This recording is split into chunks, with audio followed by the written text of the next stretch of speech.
दौरान ये बात की कि हो सकता है ज़ेलेंस्की जो है वो इस मीटिंग में शामिल ना हो।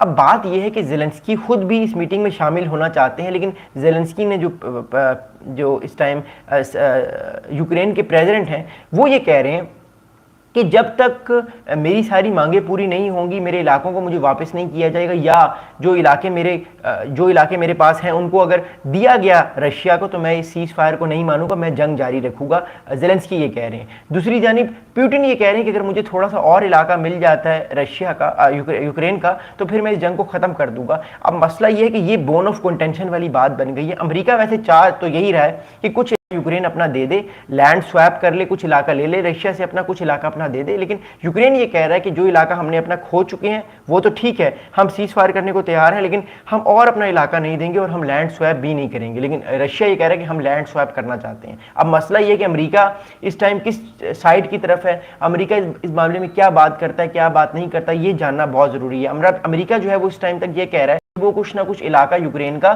देगा रशिया को, और हकीकत भी बात यह है क्योंकि देखिए यूक्रेन इस टाइम इतना ताकतवर मुल्क नहीं है। यूक्रेन जो है उसको नेटो जो है वो सपोर्ट कर रहा है, यूक्रेन को अमेरिका सपोर्ट कर रहा है। अगर यूक्रेन को अमेरिका और नेटो सपोर्ट करना खत्म कर दें तो यूक्रेन तो तकरीबन 6-7 दिन में फारिग हो जाएगा। ये तो अमेरिका और नेटो यूक्रेन का साथ दे रहे हैं, तभी ज़ेलेंस्की इतनी ताकत के साथ इस जंग को लड़ रहे हैं। तो अगर ज़ेलेंस्की ने, मेरा अपना ये मानना है, अगर उनको इस जंग को खत्म करना है तो उनको कुछ ना कुछ इलाका अपना देना पड़ेगा पुतिन को। अगर वो नहीं देंगे इलाका तो ये जंग पुतिन खत्म नहीं करेंगे। और डोनाल्ड ट्रंप साहब चाहते हैं कि ये जंग अगले 3-4 महीनों में खत्म हो, क्योंकि उन्होंने फोकस करना है चाइना पे, क्योंकि इस जंग की वजह से उनका सारा फोकस खराब हुआ है। वो चाइना की जो पॉलिसी है अमेरिका की, उस पर सही तरीके से काम नहीं कर पा रहे, और दैट्स रीजन व्हाई अमेरिका ये चाहता है कि वो पुतिन को, वो ज़ेलेंस्की को समझाए कि जितना इलाका आपका जा चुका, अपना थोड़ा सा और भी इलाका दे देंगे तो कोई मसला नहीं होगा, आप अपनी फौजें पीछे ले जाएं और हम आपको जो है वो सिक्योरिटी गारंटी भी दे सकते हैं। आज लिंडजे ग्राहम एक अमेरिका के एक सेनेटर हैं रिपब्लिकन के, उन्होंने एक बड़ा ज़बरदस्त इंटरव्यू दिया अमेरिकी एक चैनल को। मैं उस इंटरव्यू को सुन रहा था।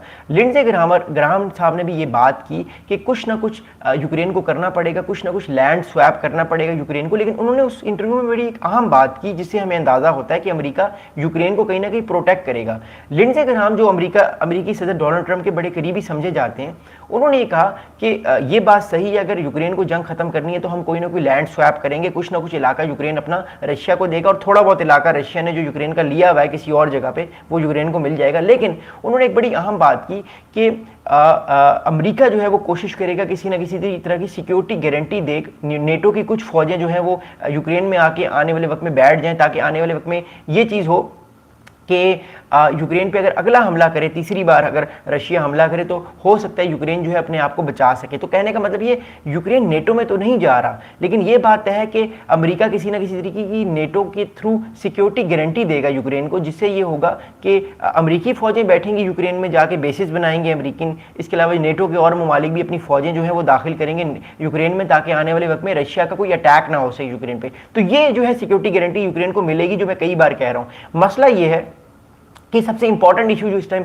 लोग फेस कर रहे हैं वो ये लोग फेस कर रहे हैं कि क्या वाकई यूक्रेन जो है वो इस सारे अमल को मानेगा। अगर इस सारे अमल को यूक्रेन नहीं मानेगा तो क्या अमेरिका इस चीज़ को इंप्लीमेंटेशन करवाएगा। क्योंकि देखिए एक बात तो तय है, ज़ेलेंस्की को भी ये बात पता है कि अगर अमेरिका चाहे तो यूक्रेन पूरे का पूरा भी रशिया के अंदर जम हो सकता है, रशिया के अंदर जा सकता है। तो ये जो उनको डील मिल रही है इस बार, ये डील डोनाल्ड ट्रंप साहब जो उनको डील दे रहे हैं, अगर ये डील उन्होंने ना ली ज़ेलेंस्की ने, तो डोनाल्ड ट्रंप साहब और नाराज़ होंगे ज़ेलेंस्की पे, और ज़ेलेंस्की की पोजीशन पहले ही बड़ी स्ट्रांग है, पहली बड़ी वीक है, और ज़्यादा वीक हो जाएगी। तो ज़ेलेंस्की को, मेरा अपना पर्सनल मानना है कि उनको ये चाहिए कि वो इस डील को ले लें। इसके बाद जो अगली डील आएगी वो ज़्यादा सख्त होगी। हो सकता है अगर अभी ज़ेलेंस्की किसी डील पे नहीं जाते तो पुतिन अगली बार कहेंगे मुझे इससे ज़्यादा इलाका चाहिए, मुझे और इलाका दो, क्योंकि तो ये बहुत बड़ा मसला है।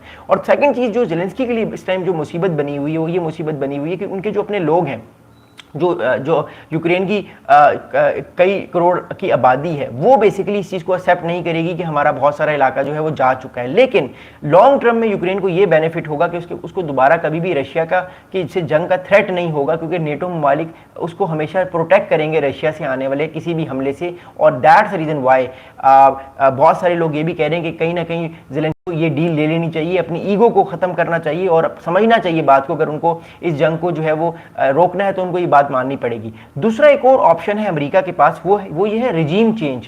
अमेरिका देखिए बहुत पावरफुल मुल्क है, अमेरिका सपोर्ट कर रहा है यूक्रेन को। अगर जेलेंस्की ने अमेरिका की ये डील ना ली और कुछ इलाका अपना रशिया को ना दिया तो ये चांसेस भी हैं कि रिजीम चेंज भी हो सकती है यूक्रेन में। जैसे हमने देखा कि अमेरिका जब चाहता है तो वो रिजीम भी करवा देता है। तो that's the reason why I am saying again and again, अगर जेलेंस्की ने ज़्यादा चूं चां की, ज़्यादा बात ना मानी ट्रंप की और अपना इलाका ना दिया पुतिन को और जंग ना रोकी इस वजह से, तो हो सकता है ट्रंप जो है वो रिजीम चेंज भी करवा दें और एक नया प्राइम मिनिस्टर या प्रेसिडेंट लेकर आए जो कि प्रो अमेरिका हो और बात मान ले अमेरिका की सारी और अपने लैंड को दे दे। तो देखिए it's all about power politics. Ukraine अभी बहुत कमज़ोर है, तकरीबन 25% इलाका ऑलरेडी उसका कैप्चर हो चुका है। अगर 5 या 10% इलाका और उसका और चला भी जाता है और ये जंग रुक जाती है तो आई थिंक ये यूक्रेन जो है ये उसके लिए आने वाले वक्त में मामलात बेहतर होंगे और वो अपने मामलात को बेहतरी के तौर पे ले जाएगा।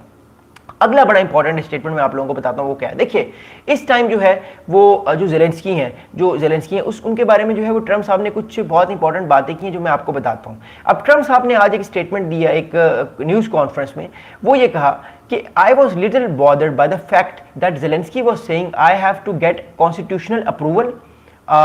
He also he has approved to go to war and kill everyone, but he needs to approve to do a land swap because there will be some land swapping going on. I know that through Russian and through conversation with everybody. अच्छा, Donald Trump साहब ने आज